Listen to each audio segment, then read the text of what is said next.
I just don't think he has it anymore. Melo's the role he didn't want in Oklahoma City.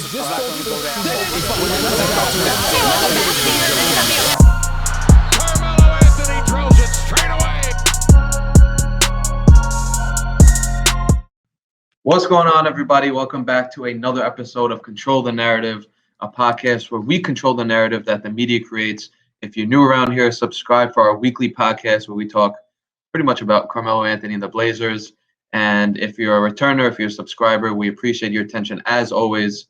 Quick story time. I am not in my daily setting, as you can see, whether that is because of what the fuck's behind me or the shitty video quality or the shitty audio quality. I'm in Houston. I'm stuck in Houston. I've been here since last Wednesday, so 6 days now.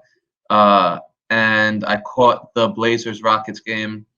Flew down here. Rockets were one of the only teams who are allowing fans in the arena. So I was like, I need to go see my guy at least one time during the season.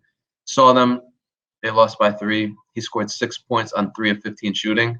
So not the best outcome, to say the least. And then my flight just keeps getting canceled because this snowstorm in New York. So I am, obviously in a different situation right now, and been watching the Blazers and shit like that. So I'm gonna bring on the guy Timmy right now, who's gonna come and talk some Melo Blazers with me. So what's going on, Timmy? How you doing? Good, bro. What's going on with you? Chilling. Thanks for having me on. I appreciate it. Of course, bro. We're just talking off camera. You got a dope ass cooking show and all that shit. So we'll get into that and all that.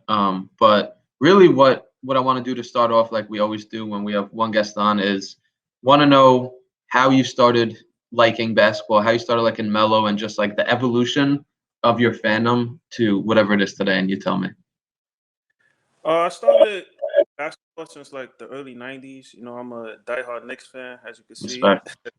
Yeah, so since the early 90s, the Pat E days, Allen Houston, Spreewell, I've been watching them since. And then when Marbury came back, the kid from New York, Cole Allen story, that was big for me. And just my first favorite player, Marbury, bro. I had a poster in my room and everything of that dude. Yeah. He's dope. And that's pretty much and then I became a Melo fan. I'm gonna be honest, when he was in Denver, I wasn't I respect his game, but I really wasn't up on him like that. Then when he came to New York and embraced New York, because you remember that whole year, everybody was nah, LeBron, D Wade, Chris Bosh, they didn't want to come. Mark Stoudemire came, and then when Melo was no, I'm ready to embrace New York.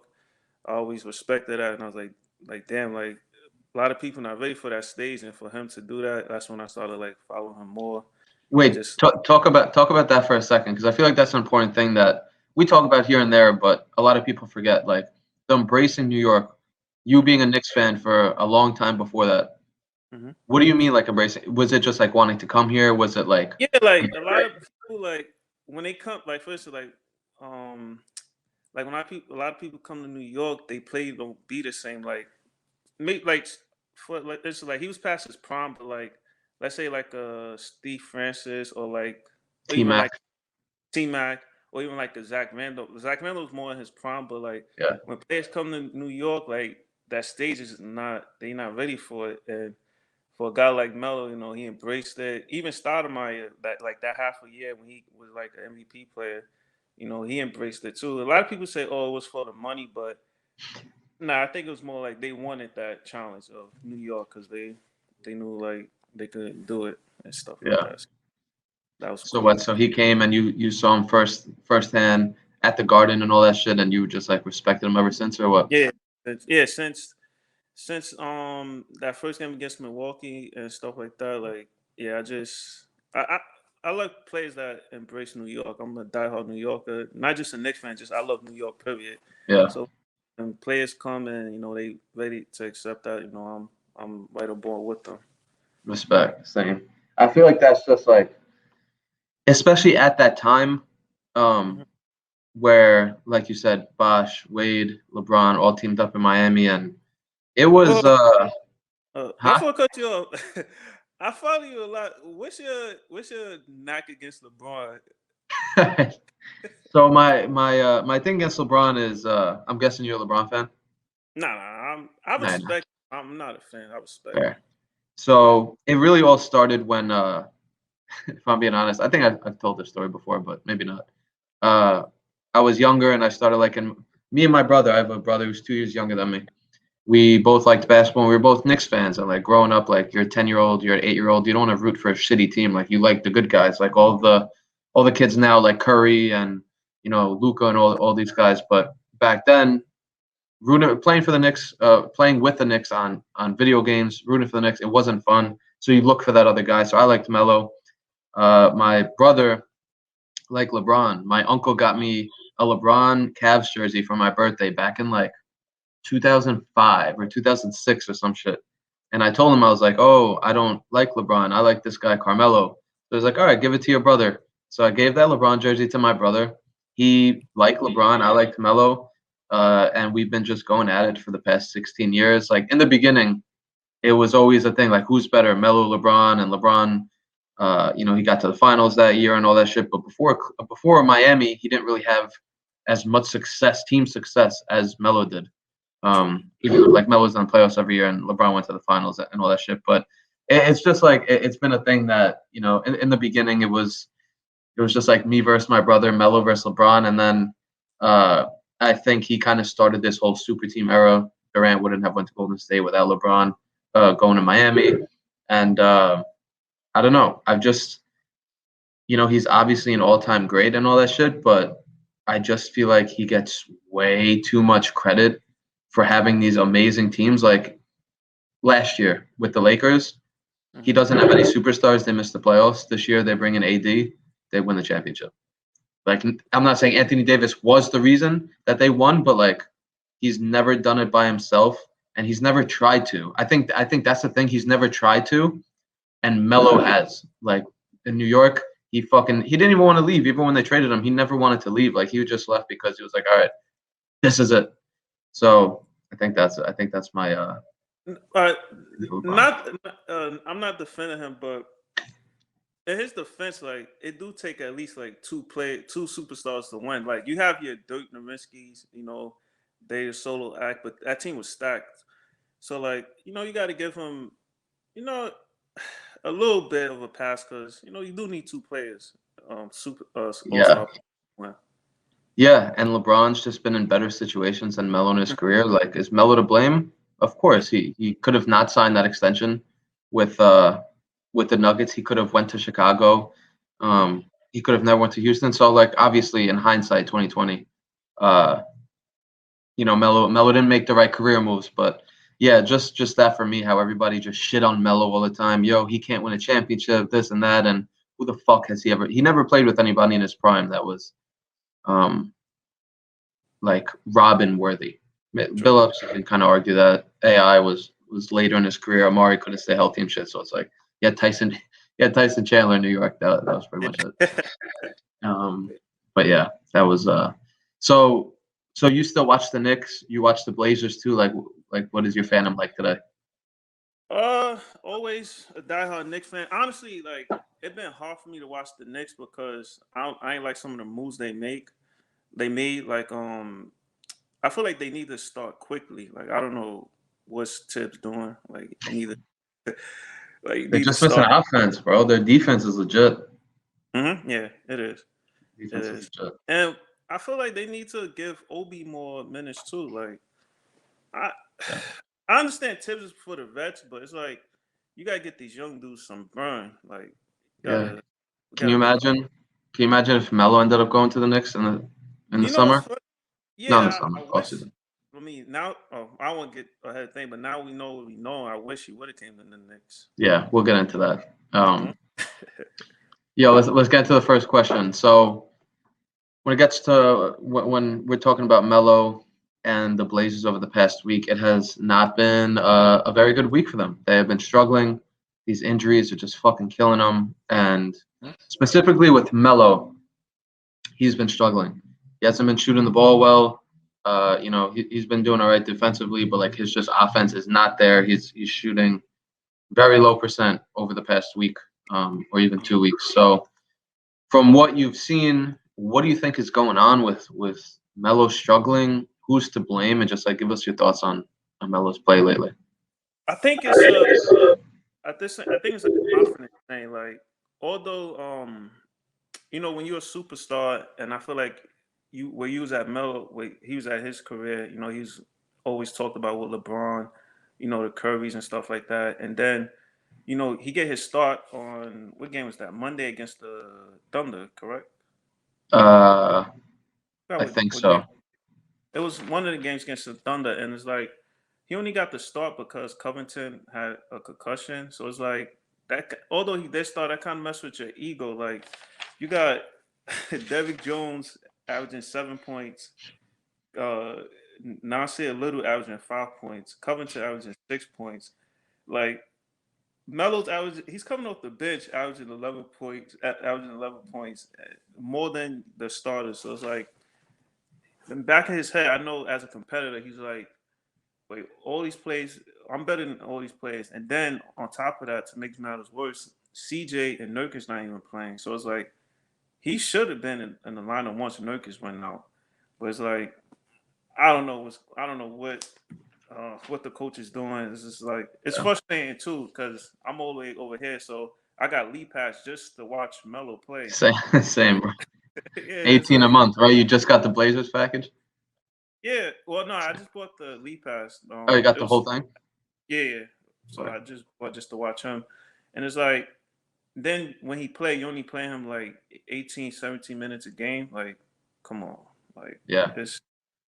So I think it's more of it's like mentally, like I think it's kind of getting to him. I don't think he will admit it, but I think personally, like it's getting to him. Like, he probably feel like the coach feel like he's not worthy of starting no more and stuff like that. And then they want to say like, oh, it's because they need instant offense. You could sign Isaiah Thomas, Jamal Crawford. They could come off the bench, and they could give you some burn. And you could throw Melo in there with Covington or Cantor while Nurkic is out. Like, that's. Yeah, I think the confidence thing is huge, and I'm sure it's a major reason that he's been struggling like this. Like, when you have all these guys go out, and Nasir Little is starting over you. And, Rodney Hood is starting over you. And all these guys are starting over you. I'm sure it fucks with you. And Melo's missing shots that he never misses. And not like once or twice. Like, he's consistently missing these shots over the past week or two. I tweeted some shit out like, I want to say 2 weeks ago. Melo was shooting 43.5% from three or something like that, which was a career high. So it seemed like it just happened over these past 2 weeks, whatever is going on. And I think the most frustrating part of it is with CJ out, with Nurk out, with Covington out for a little bit, with Derrick Jones Jr. now out for a little bit. This was really his chance to solidify his role as like the second guy. Like, they could have kept going to him, and if he delivered, like they would have no reason. Like, they would not be able to not give him the ball behind Dame with all these other guys out. And he just hasn't been, just straight up hasn't been hitting his shots. Like, at the Rockets game, there was one shot I remember where he like got a clean step back, 10-foot shot, and it didn't go in. And I remember just thinking after he missed that shot, I was like, what the fuck is like there's something going on. So is it the confidence? Is it, seeing all these guys who you're better than start over you and it kind of being weird? Maybe. But at the end of the day, Melo's been in this league. This is his 18th year, and he should be able to adjust. And I still will. I still believe he will. Like, this isn't like he's going to be benched forever and he's not going to get any minutes. He'll turn it around. And the coach actually said that yesterday. He'll shoot his way out of it. And I even posted a little motivational picture on Control the Narrative's Instagram talking about it might get worse before it gets better, but it will get better. And I tagged Melo, try to, give him a little boost of energy or just like belief. And he commented, he said, "Small thing to the God," and he did the classic that thing. So it was dope. He commented, so he's saying it's a small thing. I'm sure it is a small thing, and I believe he will turn it around because he's Carmelo Anthony. It's not like we're talking about some dude who had a hot 2-3 weeks to the season. We're talking about a dude who's going to finish top 10 in scoring all time. So there's no reason he should be missing these shots. So it's just been really frustrating, all in all. I agree. As far as Portland goes, they have lost 3 or 4. I think it's like 5 of 8 or some shit like that. We knew once Nurk went out, once CJ went out, they weren't as good of a team. But for you, what has been the most frustrating part about the team struggling for you with these guys out? Defensively, I was watching the game yesterday against Milwaukee, and it's like I don't know, I don't know if the coach is not getting them ready or they feel like against certain opponents like they're not gonna compete because they don't have their firepower. But it's the defense I think is like the number one issue with the defense. Yeah, and for me, exactly, like it is defense. When those guys go out, Nurk, decent defender, but like good offensive player. And we were talking about it a few weeks ago. Like he just adds another dimension to this Blazers offense that a guy like Cantor can't give you. CJ went out. My fault, cut you off. The Go thing ahead. with Cantor, what he's going to give us, like 10 points, 10 rebounds. So we're not expecting defense for him, but like the guys like Gary Trent Jr. and stuff like that. Like, do you feel like Gary Trent Jr. shoot too much? If I'm being honest with you, he's in a contract year, so he's going to be free agent. So I think he's getting his money, and I think he's going to be a star. But I can see what you're saying. Sometimes he chucks it up. Yeah, that's one of my. Like I hate.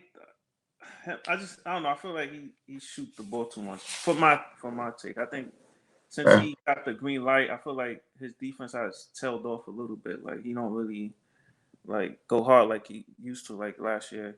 He spends energy on both sides now. When it only used, I don't want to say it only used to be one side, but he used to focus primarily on defense. And it seems like you're right. He's putting a little more energy into the offense, and it's probably taken away from the defense too. I think that way about Simons. I can't stand that dude. I just can't stand him. He's just the worst fit for this team. But like I was saying, when Nurk and CJ went out, you knew that you weren't going to put up the same amount of points. You knew that Gary Trent was going to come in and replace CJ's 27 a game. You knew that Cantor wasn't going to come in and be able to pass like Nurk and all this shit. But for me, what's been the most frustrating part about all this, and by all this I mean the last week or two with the Blazers just struggling, has been the defensive effort and just straight up game plan. It's like I feel like it's like you feel like they're not even trying sometimes. And they gave up, I think it was fucking 75 to the Bucks last night at halftime. And the Bucks are a good team. Like no shit. Like we're not talking that they gave 75 up to the Knicks or what's like a shitty offensive team, the Magic or something like that. But you figured that these guys would take this opportunity. Gary Trent, Anthony Simons, Nasir Little. Who else is getting minutes that usually does? Covington, like I don't know. He's not even. He's averaging 6 points. Yeah, he's put up at least like 18. Like yeah, he's been a disappointment too. And it's like even Covington, it's just like you figured that these guys would take this opportunity. Yo, I'm getting more minutes. Yo, I'm in a contract year or whatever, and just lock down on defense and be like, yo, Gary Trent, for example. I really like Gary Trent on the record. Gary Trent can go out and maybe his mindset now is, damn, let me try to put up 20 instead of, damn, let me make sure Dame gets his. Let me get Cantor more involved. Let me get Rodney Hood more involved, and let me focus on defense because I know I can do that. Cantor, if he tried his hardest, would not be able to play good defense. Rodney Hood, I don't think he's a great defender like that. So just the effort, man, just the coaching, and that's the one thing I thought that we would see. It's like, all right, these guys are out. These other guys are hungry. They want minutes. They want their points. They want to win. They're gonna do whatever it takes. It just hasn't seemed like it. And there's so many different things you can say. I know a lot of people are talking about stats now, where it's like his defense has never been good. Like his teams have never been good at defense. So it's like, what's going on? The one consistent factor, and they brought in quote unquote like amazing defenders, right? Covington's supposed to be a really good defender. Derrick Jones Jr. supposed to be a really good defender. Gary Trent supposed to be a really good defender. Like all these guys, and the rest of the team. Honestly, I talk about this pretty much every week. The athleticism and the bodies on this team. It's not like they have a bunch of slow dudes out there who can't play defense. These guys are all people who should be capable of playing decent defense, and they just can't seem to be. So that's for me the most frustrating part. Yeah. It's well. It's still like we pay like a quarter of the season, so let's be optimistic. Of course, it's just like we were hoping that they could stay afloat while these guys are out, and they're not sinking, but it's time to turn shit on. Like from Melo offensively, from the rest of the guys defensively, like they got to get their shit together. And we're recording this 7:30 p.m. right now before they play the Wizards. I can't even imagine how many points the Wizards are going to put up against the Blazers tonight. I literally can't even imagine. It may be Melo coming out party back home, and I hope so, bro. Yeah, I fucking hope so. It needs to turn around quick. Mm-hmm. All right. Speaking of perfect transition, speaking of turning it around and CJ and Nurk, do you have any hope?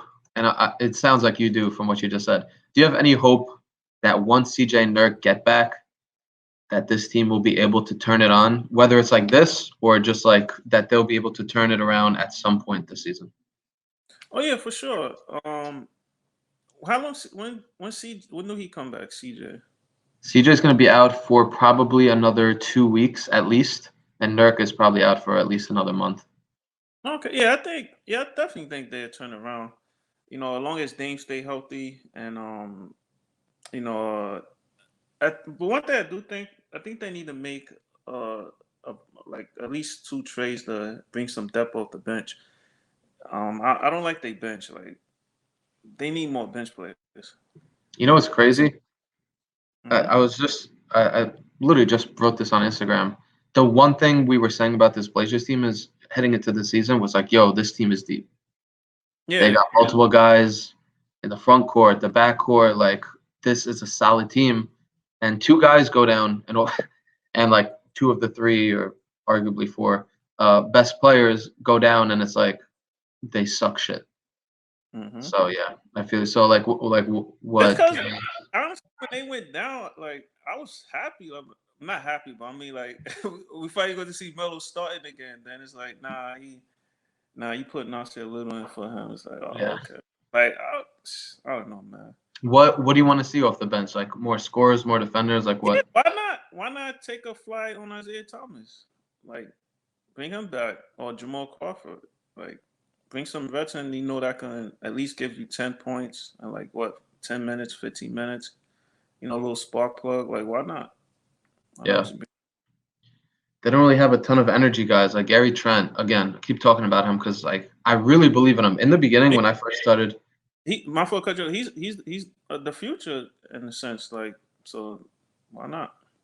Yeah, bro. And when I first started really watching the Blazers, when Melo got there, I thought he was trash. I was like, yo, what the fuck is this dude? He shoots so much, and he was like struggling at the time. But since then, I'm just a huge believer in him, and it's just I just expected more out of him in these past 2 weeks, and he's like even just the energy alone, just bringing that energy. Remember last year in the bubble, and pretty much every game was like a playoff game, but he was fucking killing it. Brought the energy on both sides, knocking down every 3 like.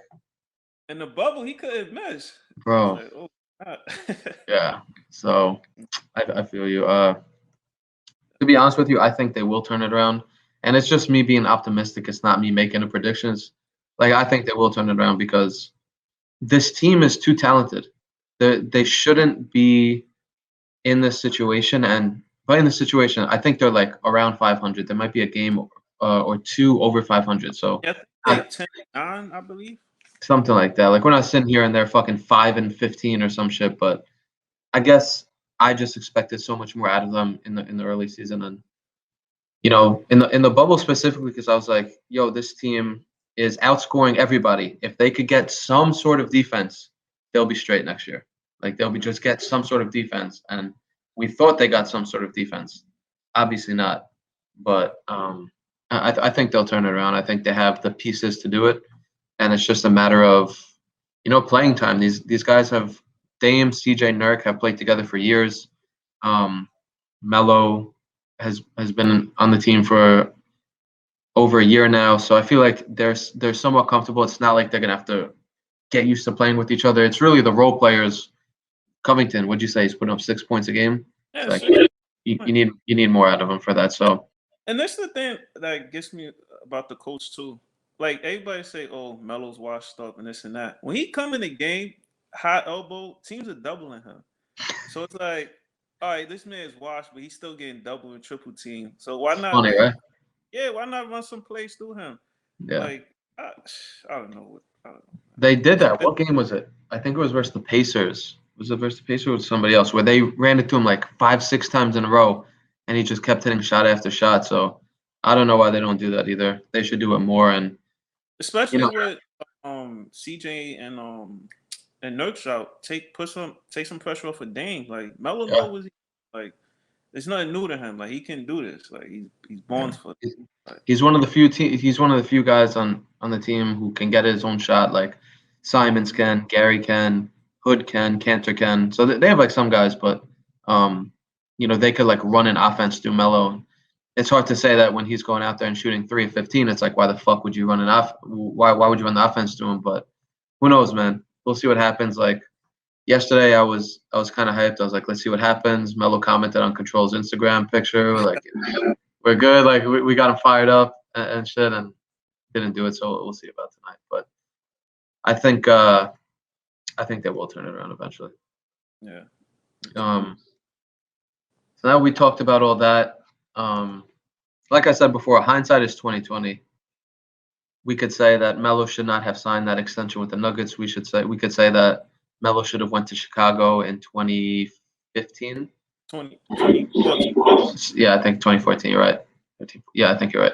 2014. We could say he shouldn't have went to Houston. All of this. Let's play that game for this scenario where, I don't know, 20 games into the season. Mm-hmm. Now that we know what we know about the Blazers and other teams in the league, where would you have signed if you were Melo this past offseason? Would it be the Knicks? Would it be the Nets, Blazers, Clippers, Lakers? I'm a homer, so I'm gonna say New York, but mainly because I felt like Melo could like teach RJ Barrett some more offensive moves. Like I think that'd be a great fit for him to mentor him, and even put him with what's his name? Julius Randle. I think that'd be a good little 1-2 punch with him and Julius Randle. And then too, it give them size. Like imagine if you put RJ at the 2, Melo at the 3, Randle at the 4, OB or Mitchell at the 5. That's a good length right there. It would give some good size, and then you'll bring you can have quickly starting too. I like that. That's a little fun lineup. That'd be tough. Yeah, like that'd be tough, and especially because how good that team is defensively. Mm-hmm. Yeah. Like they have the coach, they have the players and shit like that. That I don't want to say can hide Melo, but I think about Melo best year with the Knicks. Mike Woodson was there. Mike Woodson there now. Melo wanted to play with Tibbs when he's supposed to play when he was in Chicago. So he'll feel right at home. I feel with New York, but outside of the Knicks, I wouldn't mind seeing him. I guess the guarantee he get a ring on the Lakers. But how much would that ring mean? It wouldn't mean much. And let's say they didn't win, you know who they would blame. Mm-hmm. So it's like that's a lose-lose situation for me. Mm-hmm. But do you think like is any teams that would say, "All right, Melo, you could be our third option"? You think any teams that would take that gamble now? Winning teams? Yeah. Or just any team? Oh, winning team. Like a team that's going to go to the playoffs. I'd have to think about that off the top of my head. Like right now, with how Melo's playing right now, definitely not. Coming into the season, I think the narrative was a lot different. And again, fucking 2 weeks ago, this dude was shooting a career high from three. So it's not like he's been playing like shit the whole year. It's a slump. He's gonna get out of it. He's too good to be shooting like this for so long. He's gonna get out of it. But I don't know. Like I'm thinking about the Clippers, and I know they have like Kawhi, PG, obviously, but then they got guys like Lou Will, who gets a lot of shots. Kennard, Ibaka, so they have a lot of guys there. The Lakers definitely not. The Nets, I don't know. I can't really think of one right now. It's hard for me to. So let's take our fandom out of it. Do you think Melo will ever start on another team? Like, do you think the bench is right now is his only way in the league? If he doesn't turn shit around, probably not. I mean, he's going to. Keep going back and forth. He's going to turn shit around. It's really like what the team needs, because I feel like he can go to a team where they need somebody to run the offense to, whether that be, I think of the Magic, because they don't really have a ton of playmakers, like Terrence Ross, who's one of their better players, and he's like he doesn't suck shit, but if he's one of your best players, there's something going on. So I feel like a Magic, if he wanted to, but it's like the same thing when we go back to this offseason, he could have went to a shittier team and started 1,000%. He started last season. He started in the bubble. The Blazers won 6-2 in the seeding games. They won the play-in game. They won a game, the first game versus the Lakers, and that was all with him starting. So he could have went anywhere to start heading into the season. Not anywhere. He could have went a few different places, I'm sure, whether it's the Hornets, the Magic, teams like that. But when I think of hindsight 2020, should Melo have signed with the Blazers? Now, obviously not. We see that it's not. They promised him that he was going to come off the bench and he was going to be the guy off the bench. Like, we're going to give you the ball. The first preseason game, he put up 20-something. I was like, yo, let's go. This guy's going to be 6 man a year. It's going to be dope. Obviously, it's not turned out that way, but I feel like at the moment, it was the right move to make coming back to Portland, because they just showed promise 2 months, 3 months earlier. You brought other pieces in, defenders that you needed, that you were missing in the bubble, or that you thought you were going to get in Covington and Derrick Jones Jr. And those two, they haven't been terrible on defense. They've been okay, but I don't think they are the defensive specialists that the Blazers thought they were bringing in, if I'm being honest. So I feel like I still would not have signed anywhere else. If I was Melo, I'm a Knicks fan, diehard Knicks fan. I would have fucking loved to see him back in New York, but we didn't think the Knicks were going to be this good, this quick. And that's another thing too. Like, do you still think the Blazers would do a trade? Like, if let's say they continue to, like, let's say lose the next 5 games in a row, do you think they would cut Melo?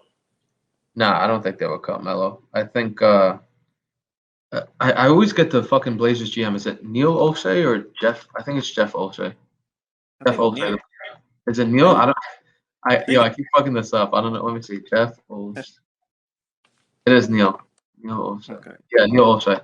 The way he was talking about Melo before the season was like, yo, we're not going to let what happened in Houston happen to you when we're talking about coming off the bench. So I think that they have too much respect for him in that organization, and I hope that's the case.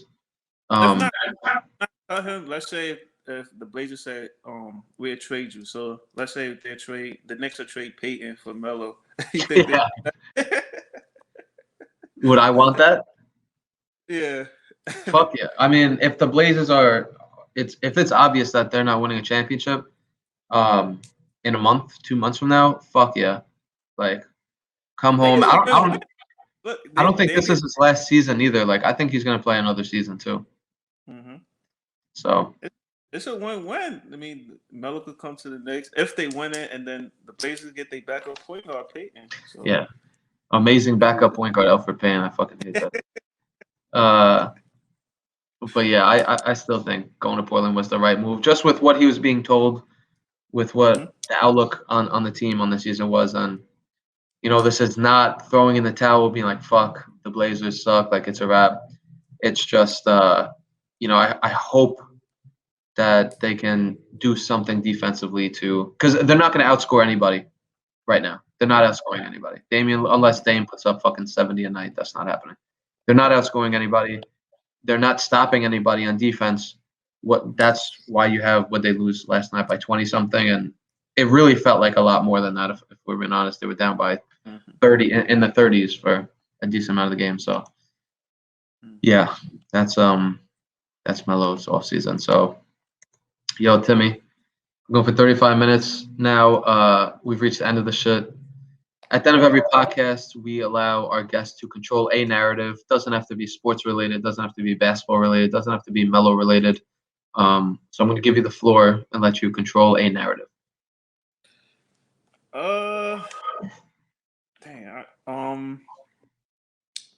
Well, I'm gonna keep it because this the home of Melo. So Yeah. I'm gonna say I want to control the narrative. Melo's more than a bench player, and call me crazy, but I think in the right situation, Melo can still be an all-star. If Chris Paul made the all-star team last year, Melo could definitely do it in the right situation. So that's the narrative I want to control. Stop saying he only a bench player. He could still be a third option, possibly an all-star in the right situation. And let's go Melo. Fuck with it. What's the situation that it has to be? Is it like the right guys around him, the right offense? Honestly, I think.